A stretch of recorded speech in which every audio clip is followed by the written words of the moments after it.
right. I am so grateful for William King and being here at 1690 AM, Community Access Radio, Radio 1, the one, if you want to get it right. He's granted us this wonderful time to talk about a subject that is affecting a lot of us in the African American community. Matter of fact, it's affecting a lot of us more in the African American community than anywhere else. It's not poverty, it's not racial profiling. It is a disease called Alzheimer's disease. We are 4 times as likely to get this disease. I'll talk a little bit about some of those presets that we all are running around with in our body.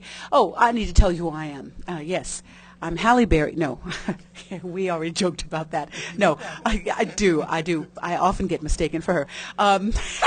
My name is Carol Rogers, and next to me is the most beautiful, inimitable, look that word up, baby. It's a college word. It's going to be on your SAT.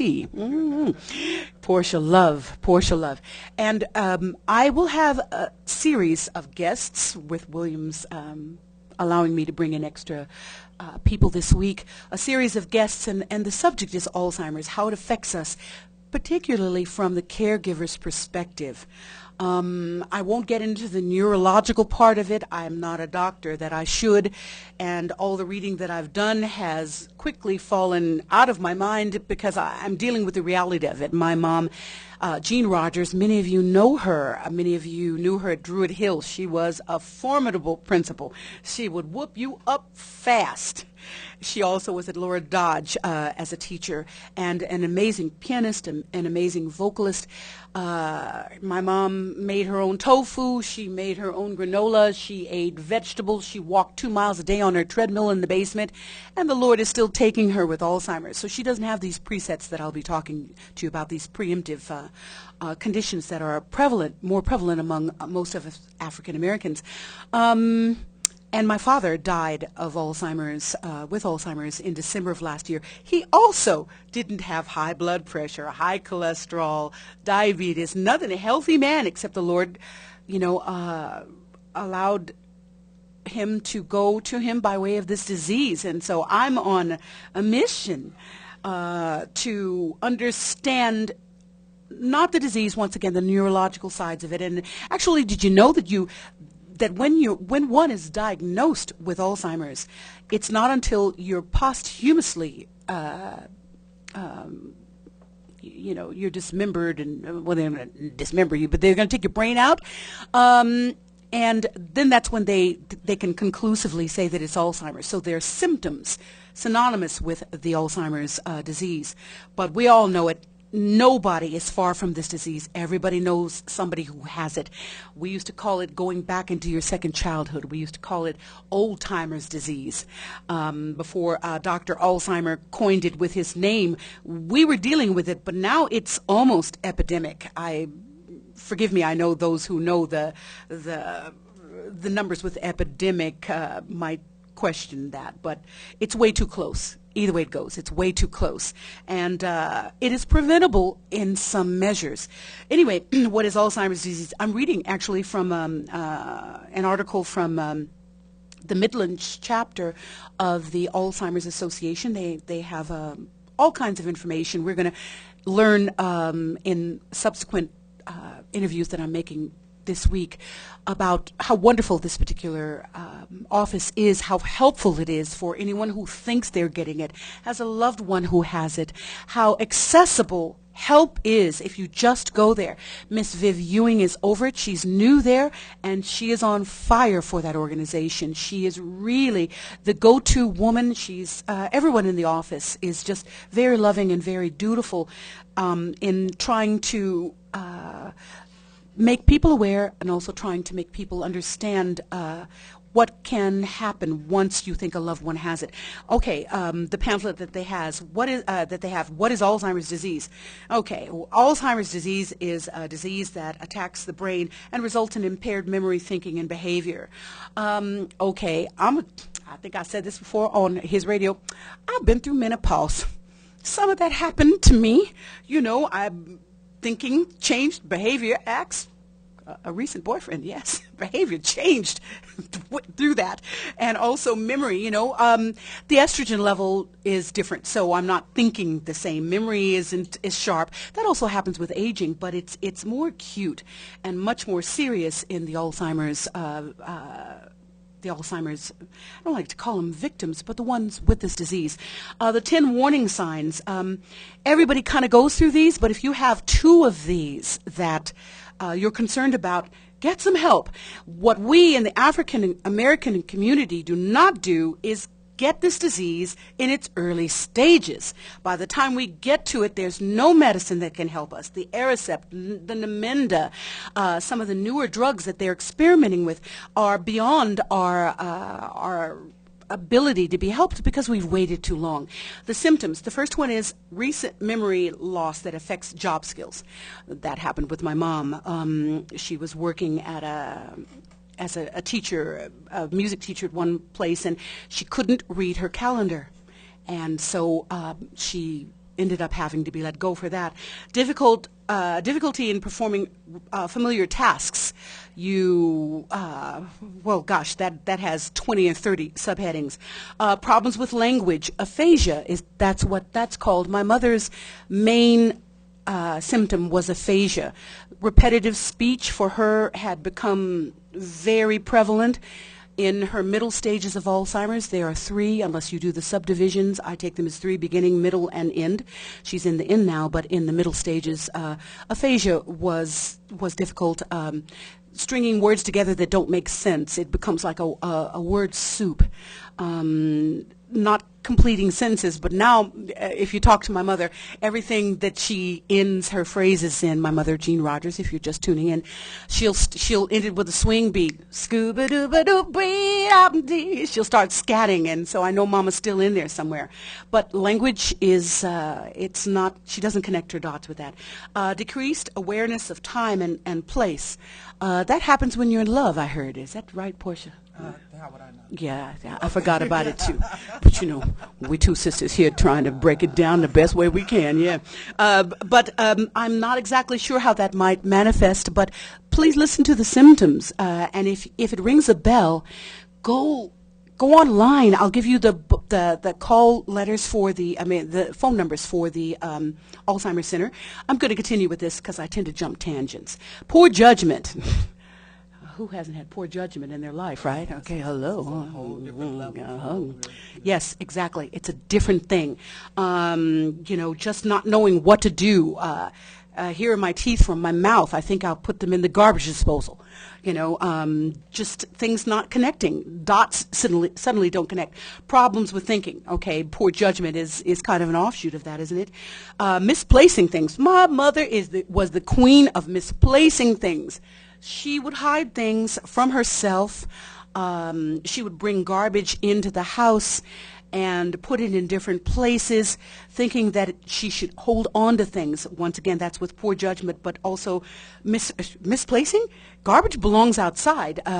Just behavior that is strange, especially in our elderly. But I'm hearing that this disease is catching people at 60, depending upon, once again, the brain functions. Changes in mood or behavior. Now, we as women, especially, during the changes in our estrogen levels, that's to be expected. As a matter of fact, my mother was taking Zoloft, and one of the things that I had begun to notice in her, she was taking too much Zoloft in a day. She was over medicating herself. She didn't realize what she was doing.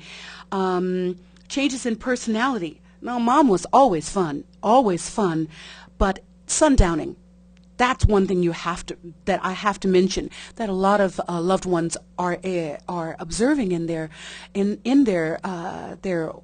older loved ones who are dealing with this disease. When the sun comes down, there's a phenomenon that it occurs to some extent with children. Right before you put them to bed, they just become somebody you don't know. Burst of energy, uncontrollable, yak, yak, yak, yak, yak, can't contain them. It was a lot of that. I mean, being a mother of 4, I mean, I could liken it to that burst of energy or that randomness that they experience right before they know they need to go to bed. And in my mother's case, she just didn't sleep too well. But changes in personality, particularly sundowning. As sundowning, once again, as the sun sets, anxieties increase, behaviors increase. My mother would swear she didn't have kitty litter and cat food and all different kinds of things that I would stockpile for her, but she was convinced that she didn't have them, and there was no quashing or satisfying these conditions in her. Especially if you see someone sundowning, that's really something. Did your mom sundown? No. She didn't see? None of the symptoms are the same. Each person seems to manifest things differently. Each Alzheimer's patient will also go through plateaus that are different. My mother took a dip in her cognizance after a bladder infection. I only came to find out recently that bladder infections run septic in elderly patients and can exacerbate any condition that they might have. They can kill them. So in my mother's case, it's what took her from her home eventually, which was a subject that I'll get to later on. When is it important to transition? I'm sure to have expert help to talk to you more about that, but I'm speaking from the aspect of those who have been through it, because we have been caregivers. At the level perhaps of your hearing, you're going through it. Don't go through it alone. The Alzheimer's Association is there. Loss of interest. Okay, that can sound like depression. I've been depressed before. I've been depressed over my mother's disease. I lost interest in a lot of things because I was so overbold with trying to deal with her, trying to help her, and not knowing what to do. I managed my life in California and had to micromanage her life here in Omaha, and flying back and forth, when things would arise that had to be taken care of. And I've since transitioned here to Omaha because, she's never going to get better, and it's just what God has designed for me to do for her. So if you feel that someone has 3 or more of these signs, please call this number. It's a 24/7 helpline, 800-272-3900. It's the Alzheimer's Association Midland Chapter. Once again, the number 800-272-3900. Now, all that being said, I have to my side an amazing friend, an amazing poetess, an amazing singer, an amazing artist in so many different characteristics of artistry. And I've asked her to come on to talk with me about this disease because her mom had it as well. The Lord took her mom with Alzheimer's. But before I even knew that, I read some of her prose work. And I'm going to let her talk about this. But I'm telling you, that's when loving this woman was one thing, and I'm talking from a heterosexual thing, just in case my Iowa listeners need to understand. Work with your thing your way, but I'm straight up hetero, baby. It's okay. I'm back. We're talking about Alzheimer's, not my sexual orientation. So anyway, not to make light of this disease, but and definitely getting back to this amazing article, that this amazing body of work that this beautiful sister Portia Love wrote. At that time, she won me over because she knew things. Her mother was more advanced. Her mother has gone on to heaven, and mine is on her way to heaven. And my father, as I said earlier, has gone as of December. But something in her writing prepared me for what I'm seeing in my mom. And beyond that, now I've said way more than probably any listener wants to hear. But now you're going to hear Portia's voice and understand just the gift that she brought in enlightening us as to what happens in the latter stages as her mother made her transformation. I don't know where to start. Girl, I know. It's hard. I guess the first thing that I want to do is just kind of make some references to some of the things that you said. First of all, we as black people and people of color in general, yes, we won't go and access the services. Mm-hmm. And it's because we have this whole cultural thing about taking care of our parents who took care of us. Mm-hmm. And I also want to say that Alzheimer's and dementia are not the same thing. No, so they are many not. people, it's a big myth, and so Exactly. many people say, "Oh, it's just dementia." No, it's not. But like I said, too, like the doctor told me when my mother was diagnosed, he said there are symptoms that are synonymous with Sure. Alzheimer's. They won't know until they open up their brain, after they've passed, of course, and then they can see that it's retracted from the cranium.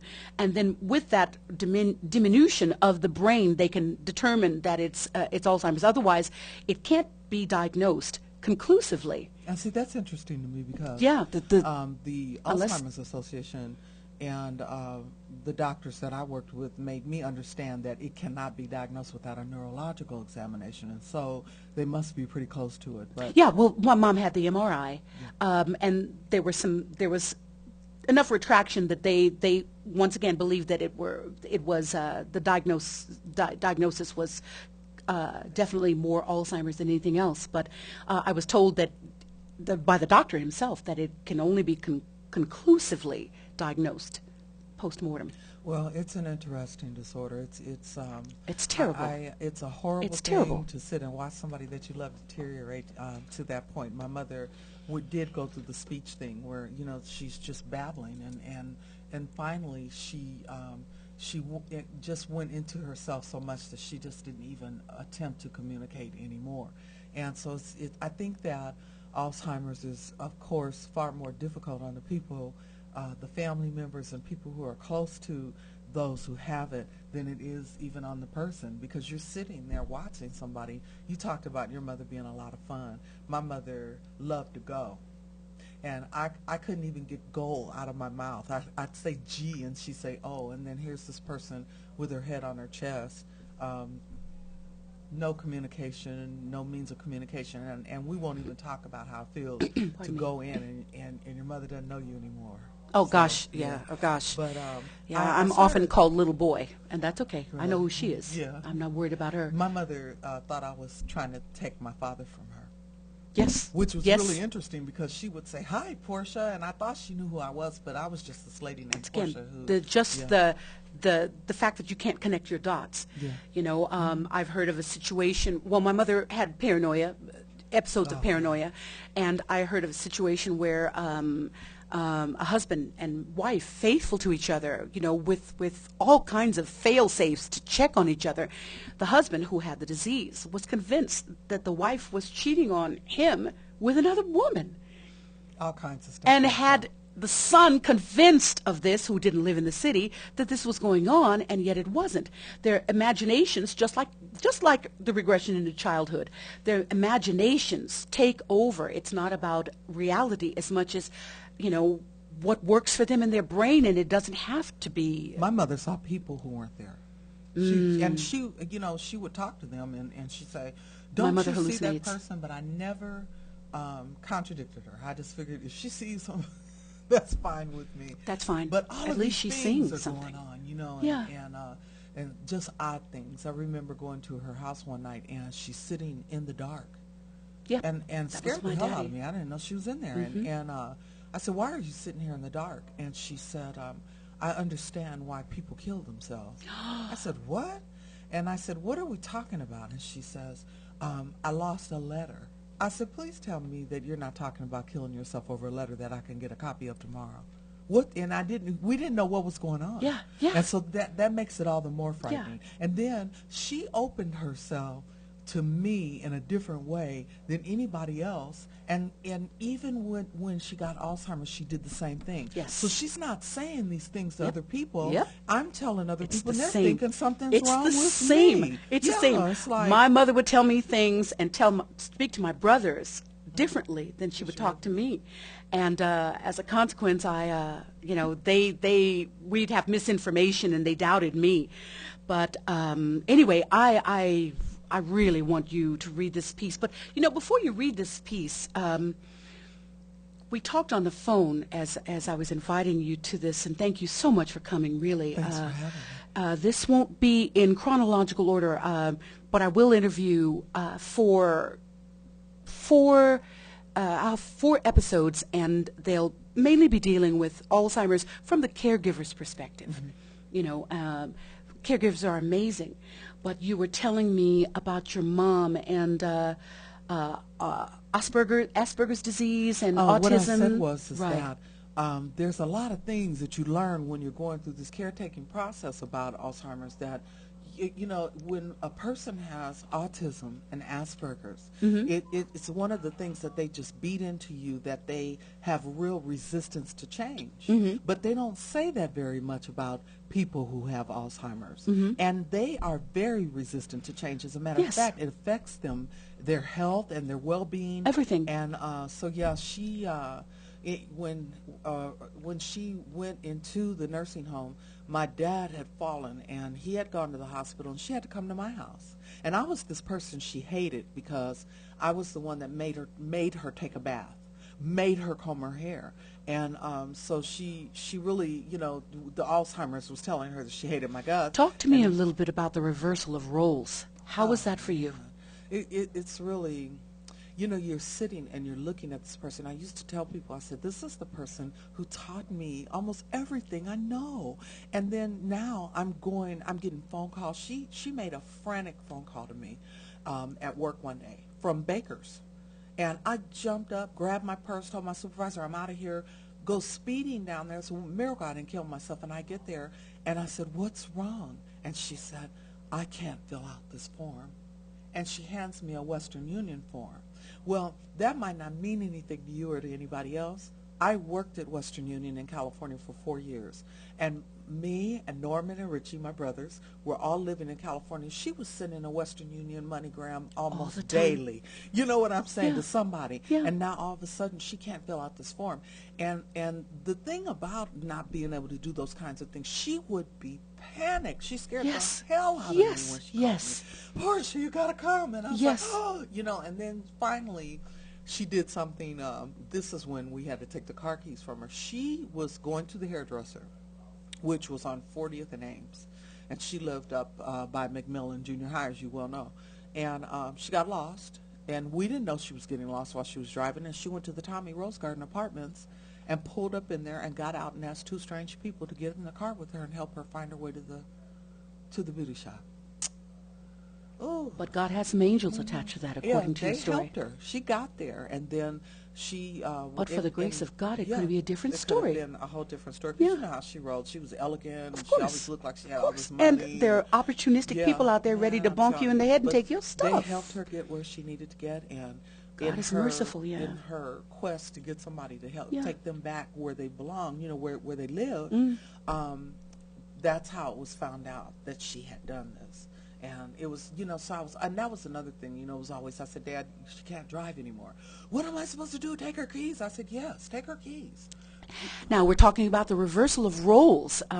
You know, just like a teenager, you take their keys from them. You curb their behavior because, you know, something has to, another behavior has to be present in order to get them back. But once you take a parent's key, that's it.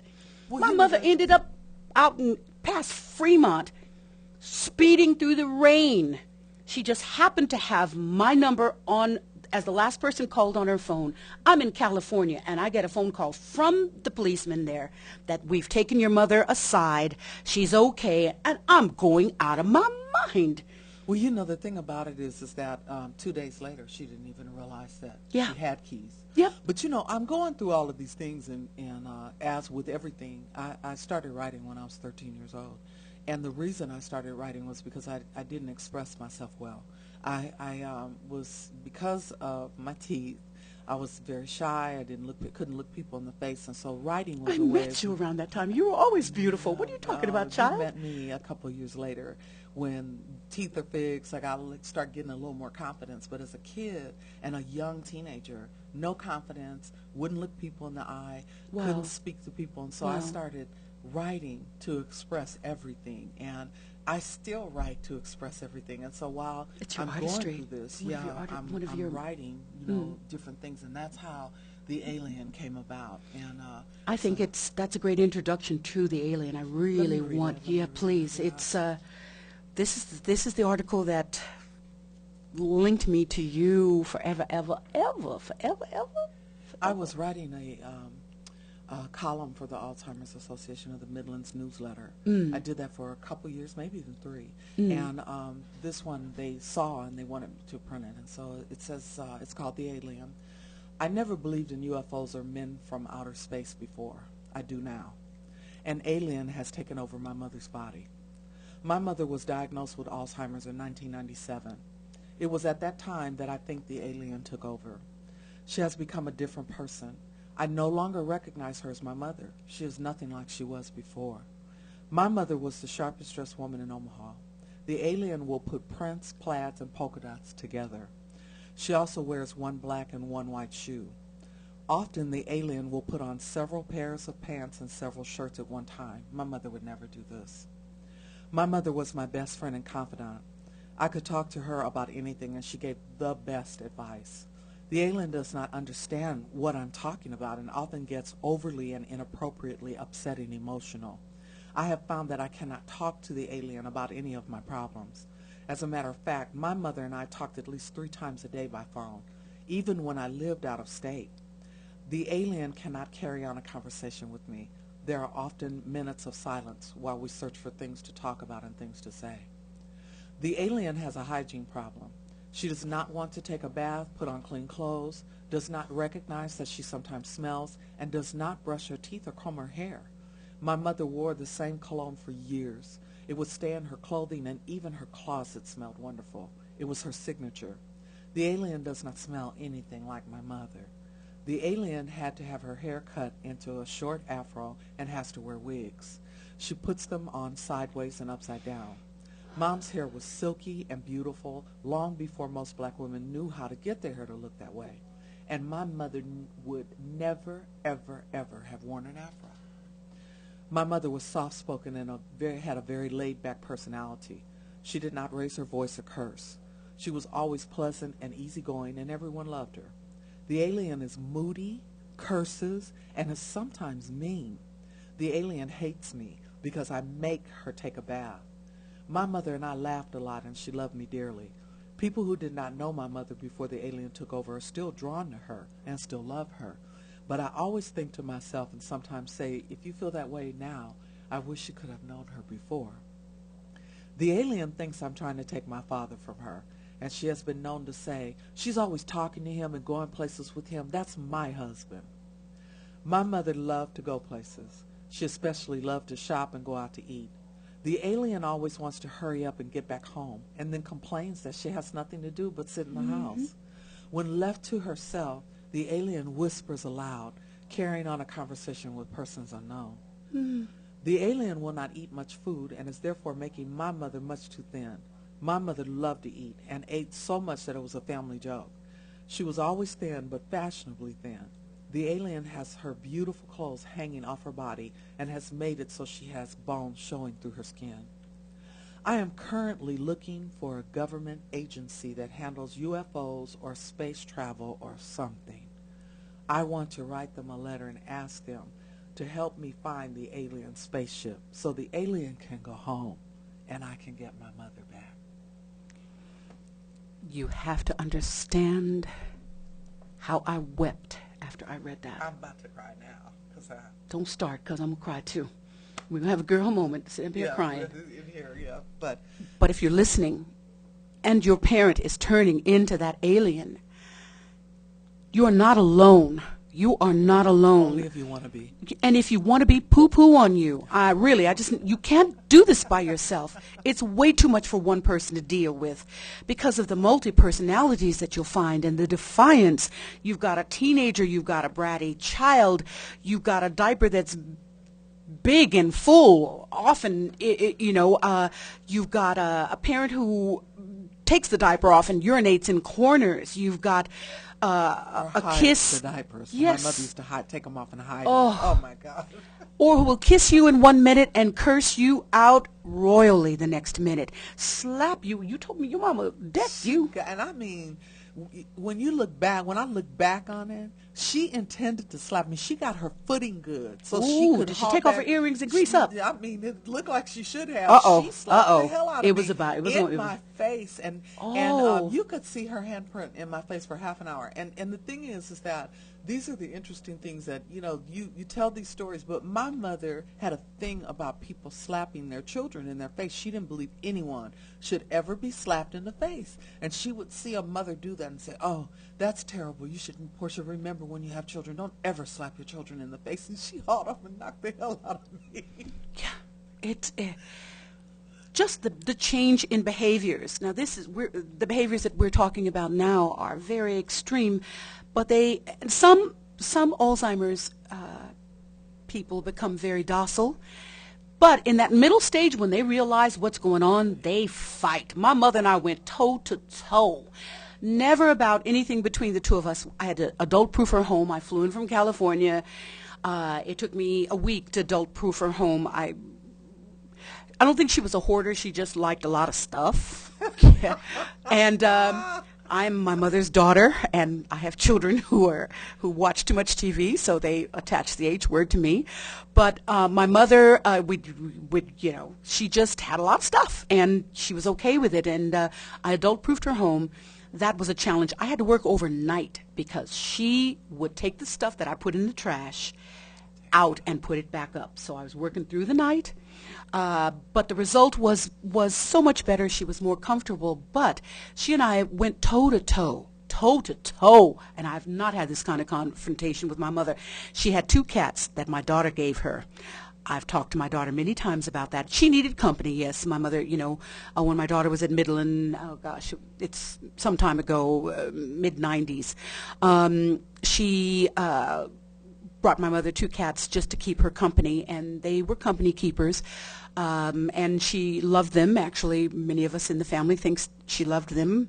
Like the Posner Chihuahua, loved that animal more than she loved us, but that's okay, Did you ever get an opportunity to see the way dogs and cats were drawn to her? And like, not her cats, but take her in another situation and see how animals were drawn to her? My mother only liked her cats. But I mean, my mother didn't like animals at all. But they had a sympathetic, apathetic, not her. apathetic, pardon me, what is it, when empathy, like an empath. Yeah, like they can sense it. Yeah. We went over a friend's house and she had a dog. That dog would not leave my mother from the time she walked in that house until she left. I believe dogs house very, very it was unique an spirits. incredible reaction. Let me tell you how my mother went, and I went toe to toe. I'm going to put it on blast in the record, in the airwaves, 1690 AM, Community Access Radio, the one. Okay.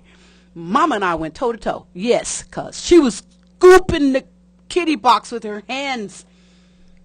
And sometimes it would end up in a dish in the refrigerator. And sometimes the cats would, instead of water, would get kitty litter in their little bowls. The caregivers were telling me these things, and I would relieve the caregivers, come back, and just observe Mom. So I knew how to kind of recalibrate. Anyway, we went toe to toe. I said, no, these cats, this is not cool, Mama. I said, okay, what's in your hand? I tried to reason with her with very short connecting dots. Mama, what's in your hand? It's the cat's stuff. I said, good. Why is it in your hand? Because I picked it up out of the cat box. Mama, there's a cat scooper. It was, by the way, in the sink. How long did it take you to realize you were wasting your time? That's what I want to know. I was holding on to her last bit of cognizance with every prayer and every angel's wing. But I didn't win. Nope, I lost. I didn't win. She didn't understand what she had done wrong. And then I realized, especially with cats, how they like to come in front of you, that they were becoming a danger to her. And that was harder than taking away her car keys. My mother was a brilliant woman. She was a genius. She tested well with everything. There wasn't anything that she couldn't learn. You put a book in front of her, she'd learn it. And when I finally got the test, you had to get a doctor's order to get the test to take away the car keys or to take away the license. The doctor she sat through the test, and she said, if you just give me some literature, I can fix this. I can do this. And I know she could have, but she couldn't have read it. Like, she'd always ask me about Alzheimer's. I said, Mom, I put books on your bed. And she'd go upstairs, forget about the books, and come back down. And it's just something. If you're listening to us again, I'm speaking with Portia Love. Her mother is in heaven, free of the body that, left us with Alzheimer's, and my dad died with Alzheimer's, and my mother has it. And I'm determined, with the wonderful help that the one is giving us. Also, too, I forgot to mention, we are walking for the cure. Sunday, September 29th. We're walking for the cure for Alzheimer's. Now, okay, I am traditional African American. I'm not into pharmaceuticals. If I got to take a pill, look, I have 4 kids. There's some pills that don't work, okay? Just listen to me. Some pills don't work. I got 4 kids. I need to tell you something. I'm not besmirching the fact that indeed a cure is coming. Actually, I'm being lighthearted and ignorant. Forgive me for that moment. But we're walking for the cure. And in some cases, we're walking for the prevention, because we African Americans are 4 times as likely to get this disease if we have high blood pressure, diabetes, high cholesterol, and what is the other one? Those 2, high blood pressure and high cholesterol, leave us predisposed, as if my son-in-law's grandmother had Alzheimer's. She had diabetes. We can prevent those as younger people. If there's a cure that's coming for our elderly who are afflicted, get them in there early for their diagnosis, please, please, because in the early diagnosis, the cure that is being sought, the cure that we're walking for on the 29th of September, that cure is forthcoming. But in the meantime, we can prevent this if we just do differently to our bodies. I'm not going to talk on that so much, but somebody, young people with high cholesterol. My son, like a toothpick, has high cholesterol. We ate well, but something in his body wasn't processing food, some of the foods well. We didn't eat a lot of fast foods. I taught them that there's food and there's NFIs, non-food items. We didn't have chips. We didn't have a lot of silly cereals and things. Yet he had high cholesterol, and he exercises madly. Now he's into MMA, mixed martial arts. So that helps the processing of everything in his body, because everything feeds his metabolism. Such that his high cholesterol is being thwarted for now. But high blood pressure, my blood pressure, I'm a little bit hypertensive. Can you hear the little chihuahua in me? My HDL, my LDL is fine, but I'm a little bit wound up inside. I'm an A, type A. Type A is a cool thing to be. You don't want to be B, that's after A. But if it leaves you a little bit hypertensive, yeah, my brain's going to pop someday if I don't chill out. So I've learned to meditate, and there's some things that are helpful, and I still watch some of the things I eat. But it's very important, once again, to call this number 24 hours, 7 days a week. Can that be more conclusive, more far-reaching? There's someone there to help you. You are not alone. And your loved one needs you to make that call, because they don't know how to make it for themselves. Area code, it's an 800 number, 272-3900. When you get a chance, go visit Mrs. Ewing. She's just the coolest person on the planet Earth. And all of the help that, all of the workers that are at the Alzheimer's organization on Center, right across from ENOA Center and 42nd. They're wonderful people. They're there to help you. You're not alone. You're going to need help. I was very prideful when I knew that at some point I'd have to transition my mother from her home to a facility because I couldn't do it myself. There's no way that I could deal with her behaviors. I knew that I couldn't. We're going to be talking to my stepmom, who saw my dad to his last breath. Most of the time, 99% of the time, was at home. She's an amazing woman, but she also dialed that number. She was involved with the Alzheimer's situation, the Alzheimer's Association here in the Midlands. Once again, that number is 800-272-3900. Go visit Mrs. Ewing and the wonderful people at the Alzheimer's Association on 42nd and Center. It's the old Center Mall. There you go. It's the oldest mall here in Omaha, Nebraska. So it's got history, and they've got help for you. They've got relief. We don't have a cure, though. We're going to walk for the cure. Join my team. Yay! I'm walking for my mother. My name is Carol Rogers. I'm walking for my mom, Jean Rogers, but I'm walking in your mom's memory. Yes, and I'll be there. Oh, with yeah, you yeah. I'm walking in my mother. mom's memory. I'm walking for anyone, donate or not. Send me your prayers. I'm sending you my prayers, because this is not an easy thing, man. This is not an easy thing. To watch your parent linger and deteriorate. So many things I'm so grateful for. She still walks. She still has a hearty appetite. She's fallen a few times. There's going to come a time, matter of fact, the reason why I transitioned here to Omaha, I left California and I was making LA work for me. But I transitioned here because if I'd brought her to LA, my pace was such that I was going to ignore her, because I got to be here, I got to go there, you know. So coming back here makes sense, and I can be here on the radio talking to the world because of so many auspices that are not necessarily logistically limited. Nothing is anymore. But very few things are, I should say. But the thing is, when my mother takes her last step, I want to be here to see it. Just like I was there to see my kids' first step, I want to be here to see my mother's last step. She's in an amazing facility. They take great care of her. The transition into that was just a harrowing experience. Oh my gosh, it was not easy. But, you know, it's what we needed. And I don't know, we two girls, girl, we could talk forever, ever. And then some, and I saw Brother King come in here, and he didn't give me the T sign like, time up, girls, stop talking. Huh? 2 more minutes? Okay, good. Then look at that. How many minutes have we been on? No! Oh my gosh, okay. Well, I want to end the show playing a song that my daughter wrote for my my grandma, her grandma, and my dad.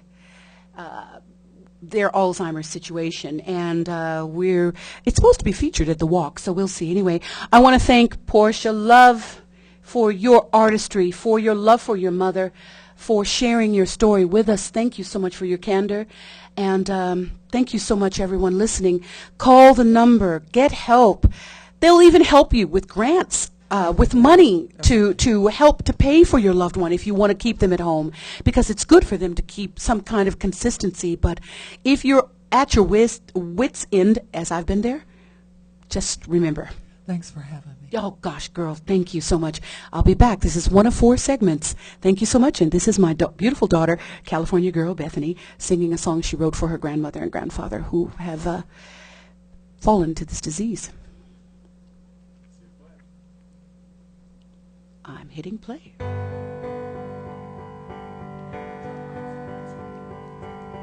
Huh? Mute?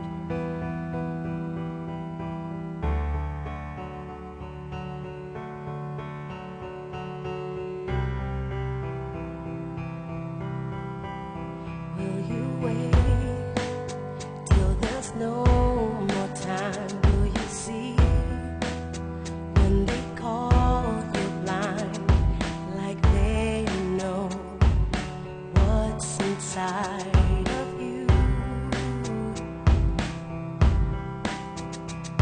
Don't wait up for the moment to pass you by. They say that it's the truth, but you know they're lies. Just look into the mirror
talking anyway. She said don't let the high go to waste.